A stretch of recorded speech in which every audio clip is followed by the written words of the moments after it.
Hello everyone, this is Rachel from Little Bird Quilting, and today we're going to be finishing up our big block quilt by putting our binding on and getting that all finished up.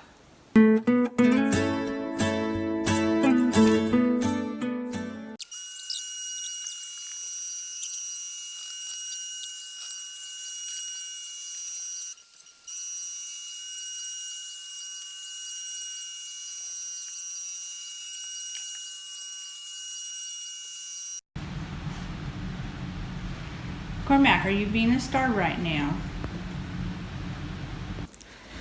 Hey everyone, Rachel here from Little Bird Quilting. Long time no see, sorry about that. Hopefully things have gotten settled down and I'm going to be able to do these more on a regular basis. But here I am, I'm going to be finishing up creating the binding for my big block quilt. And what I did is I just took leftover pieces of fabric from my quilt from the blocks that I made for the big block quilt and pieced them all together. I have one more section that I need to put together, and that is going to be the green end to my yellow. And the way I do it when I do a scrappy binding is I make all my strips, and I like a 2 1/4 inch binding, and I'm layering these two pieces together, and gotta make sure I have it both pieces facing up, which I don't. Let me flip this yellow one over, and I'm going to use my folded corner clipper, and I'm going to line these two pieces up. And it's not quite, they're not even, so I'm going to go ahead and just straighten them up. I'm going to rotate this around, and I'm going to use the 2 1/4 inch line. And that's going to give me my 45-degree angle so that I can piece them together. So now I'm going to go over here to the sewing machine. Put those together.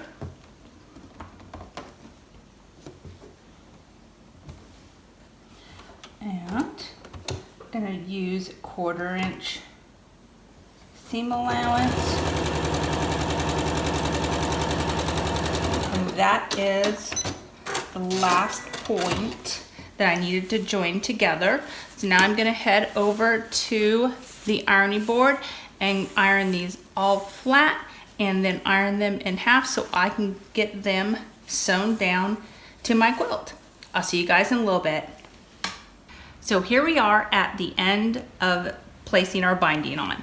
We have sewn the binding down all the way around the entire quilt, and here is where we have the two ends.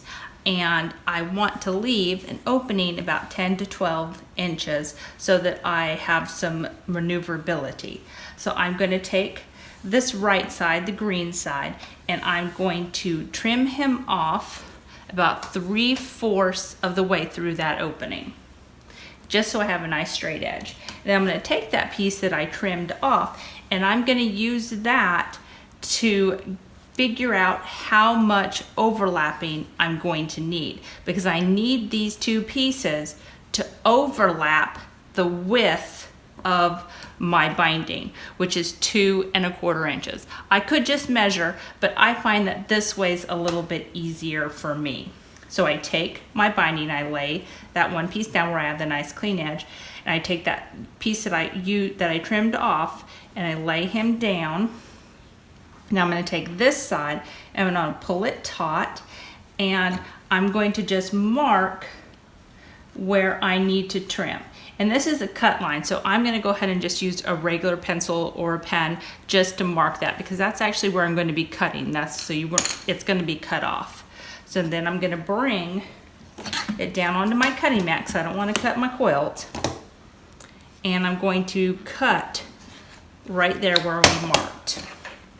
So now these two pieces are overlapping the width of my binding. So now I need to create an angle, that 45-degree angle, to sew them together at. Because I'm going to use the folded corner clipper to create that 45-degree angle.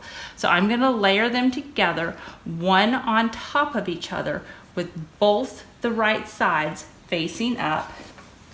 And this is why you want about a 10 to 12 inch opening, is so that you can manipulate that to get it laying down flat with the raw edges right there lined up together. The top and the bottom are lined up together. Now I'm gonna use this folded corner clipper to create that 45-degree angle. So now I'm gonna trim that off. So now I have a 45-degree angle on both pieces. Now I'm going to move all this out of the way so that I can take these two pieces, and I want to sew them together. But I have to make sure that I'm doing it correctly, because we don't want the binding to be twisted. So I'm going to take both, and I always make my hands be the same, left and right are both facing up. I'm going to take my thumbs and I'm going to open up the binding with it laying flat, and then I'm going to rotate them right sides together. And this is the one spot where I usually will use a couple pins, just because I don't want it to get jostled around from here to where I get it over to my sewing machine. I want to make sure it stays the way I want it to be. So now I'm going to pull this over to my sewing machine, and I'm going to sew that 1/4 inch.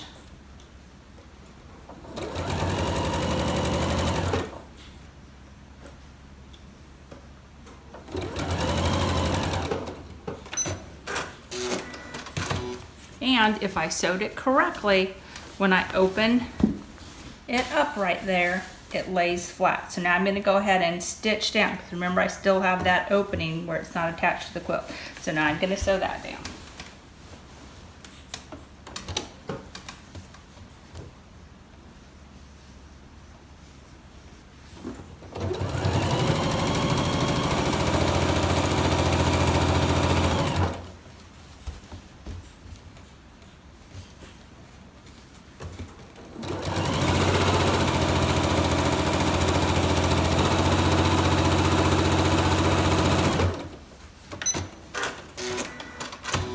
So now my binding is attached all the way around the entire quilt. Now I just have to press. I'm going to wrap it around, and I'm going to hand stitch it down, and this quilt is going to be all done.